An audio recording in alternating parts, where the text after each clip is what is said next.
আসসালামু আলাইকুম রহমতুল্লাহ।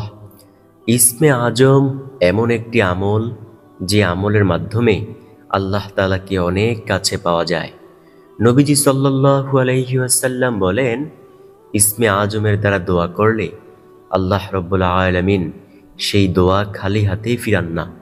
সুবহানাল্লাহ। এক ব্যক্তিকে দেখলেন যে তিনি ইসমে আজমের দ্বারা দোয়া করতেছেন। নবীজি সাল্লাল্লাহু আলাইহি ওয়াসাল্লাম সাথে সাথে ওই ব্যক্তিকে বললেন, আজকে তোমার আল্লাহর দরবার থেকে যা চাওয়ার তা চেয়ে নাও, কারণ রব্বুল আলামিন তোমার সব দোয়া মুনাজাত কবুল করবেন। সুবহানাল্লাহ, আল্লাহু আকবার। তো প্রিয় দর্শক, আজকের ভিডিও থেকে আমরা এই তিনটি ইসমে আজম শিখব, সব সময় পরবর্তীতে পাঠ করব এবং জীবনের সকল গুনাহের জন্য ক্ষমা চাইব। আল্লাহ সুবহানাহু ওয়া তাআলা অবশ্যই ইসমে আজমের দ্বারা আমাদের গুনাহগুলোকে ক্ষমা করে দেবেন ইনশাআল্লাহ। দেখেন, ইসমে আজম কিন্তু আল্লাহর গুণবাচক কিছু নাম। নবীজি সাল্লাল্লাহু আলাইহি ওয়াসাল্লাম হাদিসের মধ্যে বলেন, আল্লাহ তাআলার কিছু গুণবাচক নাম রয়েছে, এই নামগুলোকে বলা হয় আল আসমাউল হুসনা। কোনো ব্যক্তি যদি এই নামগুলোর উপর পরিপূর্ণ বিশ্বাস স্থাপন করে এবং এর উপর আমল করে, তার জন্য আল্লাহর জান্নাত অবধারিত হয়ে যায়। সুবহানাল্লাহ, আল্লাহু আকবার। তো আমরা সবাই জানি আল্লাহর ৯৯টি নাম রয়েছে। এই ৯৯টি নামের মধ্যে সবগুলো কিন্তু ইসমে আজম না। কিছু কিছু নাম রয়েছে যেগুলো ইসমে আজম, যেমন ইয়া জালজালালি ওয়াল ইকরাম একটি ইসমে আজম। এইরকম আরও ৩টি এমন ইসমে আজমের দোয়া রয়েছে, যেই দোয়াগুলো পাঠ করলে জীবনের সব গুনাহ ক্ষমা হয়ে যাবে ইনশাআল্লাহ। তো আজকের ভিডিওটি ধৈর্য সহকারে দেখুন, ইনশাআল্লাহ জানতে পারবেন কোন সেই দোয়াগুলো। তো চলুন ভিডিওর মূল আলোচনায় প্রবেশ করা যাক। দেখেন প্রিয় দর্শক, জীবনে কিন্তু গুনাহের কাজ কম করি নাই। এমন কোনো সেকেন্ড, এমন কোনো মুহূর্ত, এমন কোনো সময় খালি নাই যেই সময় আমরা গুনাহের কাজ করি না। অথচ আজও পর্যন্ত কিন্তু মহান মালিকের কাছে বলতে পারলাম না, আল্লাহ জীবনের গুনাহগুলোকে ক্ষমা করে দাও। নবীজি হাদিসের মধ্যে কি বলেছেন জানেন?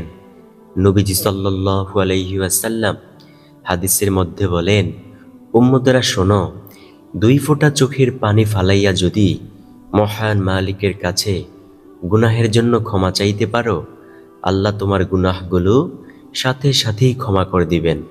শুধু সেই গুনাহগুলো ক্ষমাই করবেন না, পেছনে তুমি যত গুনাহের কাজগুলো করেছিলে সেই সমপরিমাণ নেক আল্লাহ সুবহানাহু ওয়া তাআলা তোমাকে দান করবেন। সুবহানাল্লাহ, আল্লাহু আকবার। আল্লাহ তাআলা পবিত্র কুরআনুল কারিমে বলেন, বান্দাবান্দিরা, তোমরা আমি আল্লাহর কাছে ক্ষমা চাও, আমি আল্লাহ নিমিষেই তোমাদের গুনাহগুলো ক্ষমা করে পুত ও পবিত্র বানিয়ে দেব। যেমনই ভাবে আমি আল্লাহ তাআলা তোমাদের পূর্ববর্তী জামানায় বহু বড় বড় পাপীকে আমি আল্লাহ ক্ষমা করেছি। সুবহানাল্লাহ, আল্লাহু আকবার। তো চলুন একটি ক্ষমার ঘটনা শুনে আসি, তারপর আমরা জানব কোন সেই ৩টি ইসমে আজমের দোয়া। হযরত মূসা আলাইহিস সালামের জামানায় এমন অনাবৃষ্টি দেখা দিল যে বনী ইসরায়েল গোত্রের সব ফসলাদি সব নষ্ট হয়ে যাচ্ছে। বনী ইসরায়েল গোত্রের মানুষেরা আইসা নবী মূসা আলাইহিস সালামকে বললেন, ও নবী মূসা, আপনি তো আল্লাহর সাথে কথা বলেন, আপনি একটু আল্লাহর কাছে বইলা দেখেন না যে আল্লাহ বৃষ্টি দেবেন কিনা। নবী মূসা আলাইহিস সালাম বললেন, ঠিক আছে। এই বলে নবী মূসা আলাইহিস সালাম বনী ইসরায়েল গোত্রের সব মানুষদেরকে লইয়া তিনি একটি ময়দানের মধ্যে গেলেন, অর্থাৎ খোলা ময়দানে গেলেন। ময়দানের মধ্যে যাইয়া সবাইকে লইয়া নবী মূসা আলাইহিস সালাম আল্লাহর কাছে দোয়া করতেছেন। আল্লাহ রব্বুল আলামিনের কাছে বলতেছেন, ও আল্লাহ, এই বনী ইসরায়েল গোত্রের মধ্যে বৃষ্টি নেই, তুমি বৃষ্টি দান করো।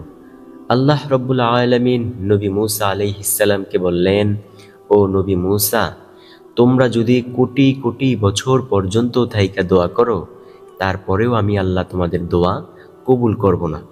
নবী মূসা আলাইহিস সালাম বলেন, কেন আল্লাহ, আমাদের কি অপরাধ?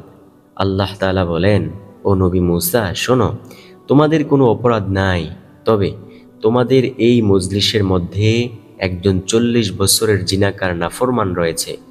সে যতক্ষণ পর্যন্ত এই মজলিস থেকে না উঠবে ততক্ষণ পর্যন্ত আমি আল্লাহ তোমাদের এই মজলিসের মধ্যে বৃষ্টি দান করব না।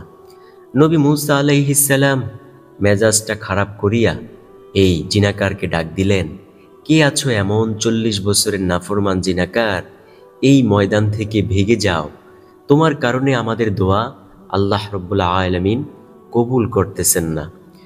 নবী মূসা আলাইহিস সালাম দেখেন জিনাকার ওই ময়দান থেকে উঠে না। নবী মূসা আলাইহিস সালামকে আল্লাহ তাআলা বলেন, ও নবী মূসা, জিনাকার যদি না ওঠে তাহলে কিন্তু আমি আল্লাহ বৃষ্টি দান করব না। নবী মূসা আলাইহিস সালামের মেজাজ ছিল অত্যন্ত গরম।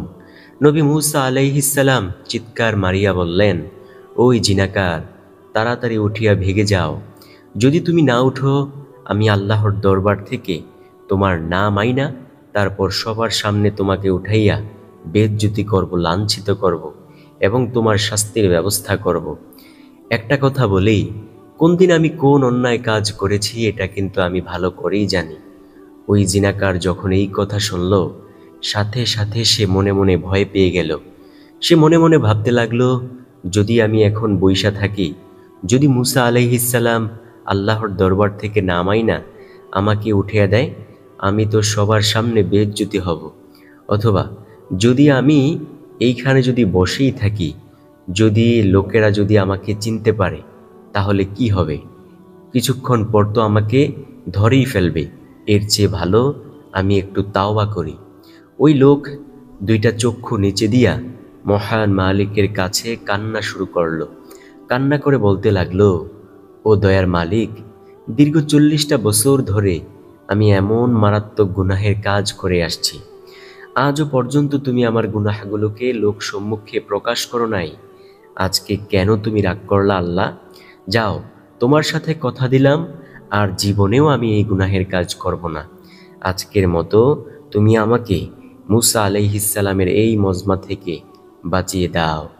নবী মূসা আলাইহিস সালাম দেখলেন যে কিছুক্ষণের মধ্যেই আকাশটা মেঘাচ্ছন্ন হয়ে গেল, বজ্রপাত করা শুরু করলো এবং প্রচণ্ড গতিবেগে বৃষ্টি পড়া শুরু হয়ে গেল। মুষলধারে বৃষ্টি হচ্ছে। নবী মূসা আলাইহিস সালাম আল্লাহকে বললেন, আল্লাহ, ওই জিনাকার তো উঠল না ময়দান থেকে, তুমি কেন বৃষ্টি দান করলা? আল্লাহ তাআলা বলেন, ও নবী মূসা, আমি যার কারণে বলেছিলাম বৃষ্টি দান করব না, তার কারণেই আমি বৃষ্টি দিয়ে দিয়েছি। সুবহানাল্লাহ। নবী মূসা আলাইহিস সালাম বললেন, আল্লাহ, কিছুই বুঝতে পারলাম না, সে তো উঠে নাই, আপনি কেন বৃষ্টি দান করলেন? আল্লাহ তাআলা বলেন, ও নবী মূসা শোনো, তুমি কি জানো না আমি আল্লাহর এক নাম রহমান, এক নাম রহিম? তোমরা যখন তাকে ভয়ভীতি দেখিয়েছ তখন সে আমি মহান মালিকের দরবারে এমন কান্নাই করেছে, এমন খাঁটি তাওবা করেছে, আমি আল্লাহ তাকে দেখা অনেক মায়া লেগে গেছে। আমি আল্লাহ তার জীবনের সব গুনাহগুলো ক্ষমা করে দিয়ে তাকে এখন আমার অলিতে রূপান্তরিত করেছি। সুবহানাল্লাহ। এবং তোমাদের এই বনী ইসরাইল গোত্রের মধ্যে বৃষ্টি দান করে দিয়েছি। সুবহানাল্লাহ। প্রিয় দর্শক, হেদায়াত যদি নসিবে থাকে তাহলে অবশ্যই পাইবেন ইনশাআল্লাহ।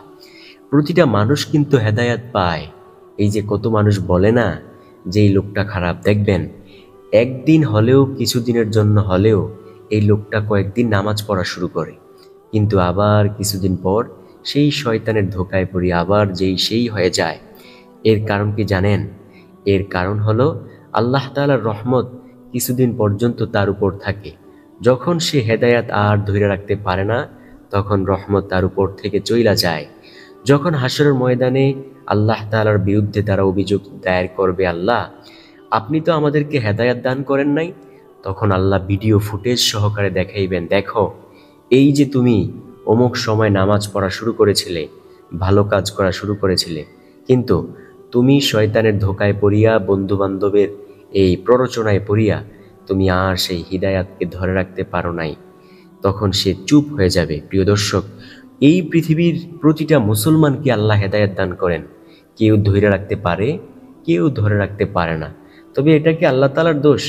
এই যে ধরে রাখতে পারে না, আপনি দেখবেন সমাজের মধ্যে যারা নেশাখোর, তারপর যারা বিভিন্ন অন্যায় অপকর্মে লিপ্ত রয়েছে, তারা কয়েকদিনের জন্য মসজিদে আইসা হঠাৎ করে নামাজ পড়া শুরু করে দেয়। এর কারণ কি জানেন? হেদায়েত তার মধ্যে চলে আসে, কিন্তু সে এই হেদায়েত আবার ধরে রাখতে পারে না, আবার যেই সেই হয়ে যায়। প্রিয় দর্শক, আমরা হিদায়াত পাওয়ার জন্য মহান মালিকের কাছে অবশ্যই দোয়া করব ইনশাআল্লাহ। তো এখন আমরা জানব কোন সেই তিনটি ইসমে আজম, যেই তিনটি ইসমে আজমের দ্বারা দোয়া করলে আল্লাহ রব্বুল আলামিন সেই দোয়াকে খালি হাতে ফিরাইবেন না। তো চলুন আমরা জেনে নেই এক নাম্বার ইসমে আজমটি।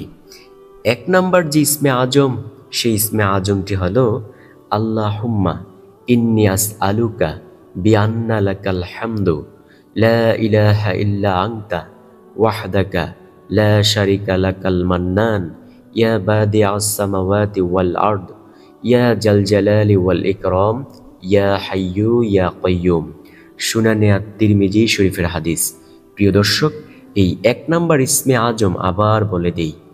আল্লাহুম্মা ইন্নী আসআলুকা বিআন্না লাকাল হামদু লা ইলাহা ইল্লা আনতা ওয়াহদাকা লা শারিকা লাকাল মান্নান ইয়া বাদিআস সামাওয়াতি ওয়াল আরদ ইয়া জাল জালালি ওয়াল ইকরাম ইয়া হাইয়্যু ইয়া কাইয়্যুম।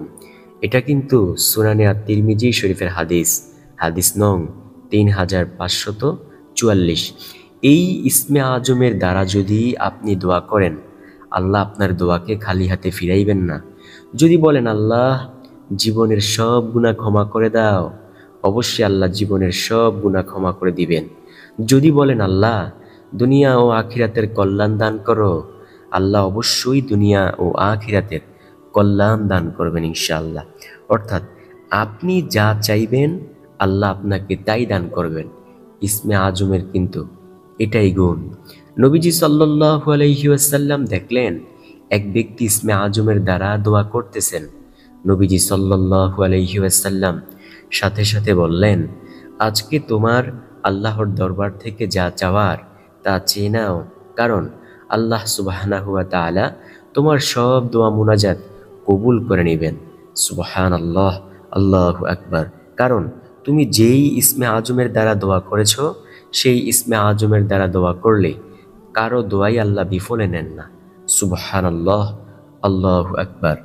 তারপরের যে ইসমে আজমের কথা বলবো, অর্থাৎ 2 নাম্বার ইসমে আজম হলো আল্লাহুম্মা ইন্না আসআলুকা আন্না আশহাদু আন্নাকা আনতাল্লাহু লা ইলাহা ইল্লা আনতা আহাদুস সামাদুল্লাযী লাম ইয়ালিদ ওয়া লাম ইউলাদ ওয়া লাম ইয়াকুল লাহু কুফুয়ান আহাদ।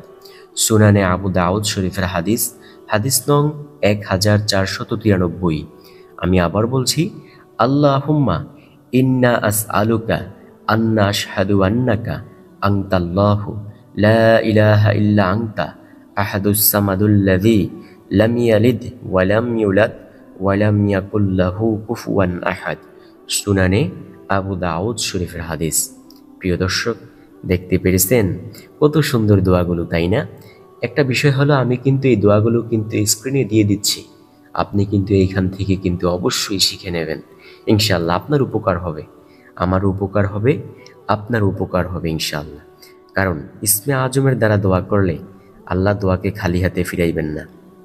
আরেকটা বিষয় হলো, আপনার যদি জান্নাত চাইতে মনে চায় আল্লাহর দরবারে, ইসমে আজমের দ্বারা চান।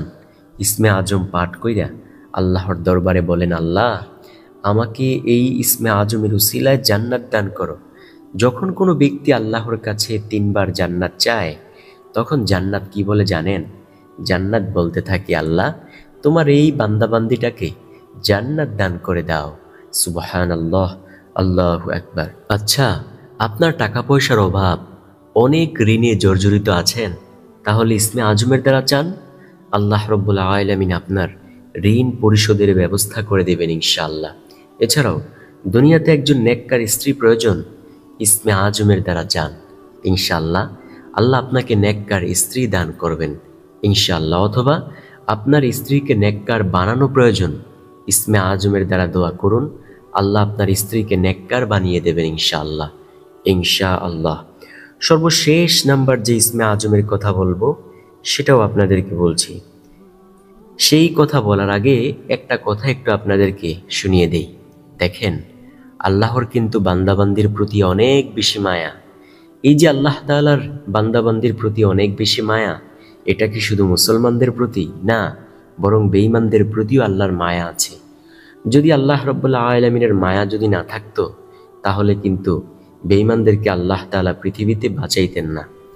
এক মূর্তি পূজক সব সময় মূর্তিকে সামনে নিয়ে দীর্ঘ অনেক বছর সনাম সনাম বলে বলে সব সময় এই জিকির করত, অর্থাৎ তাদের ধর্মের জিকির করত সনাম সনাম বলে। তখন হঠাৎ করে তার মুখ দিয়ে একদিন ভুলক্রমে বেরিয়ে গেল সমাদ। সাথে সাথে গাইবি আওয়াজ, ও আমার বান্দা, কেন তুমি আমাকে ডাকতেছ? ওই মূর্তি পূজক বলল, দীর্ঘ কত বছর ধরে আমি এই নাম পাঠ করতেছি, সনাম সনাম বলতেছি, আমি তো কোনোদিন কারো সাড়া পাই নাই, আজকে কে আমাকে আপনি সাড়া দিলেন? তখন আল্লাহ তাআলা বলেন, আনা রব্বুকা, আমি তোমার রব, কি দরকার তোমার বলো? ওই ব্যক্তি বলল, আমার কিছুই দরকার নাই, আমি এখনই মুসলমান হয়ে গেলাম। সাথে সাথে কালিমায় পাঠ করে মুসলমান হয়ে গেল।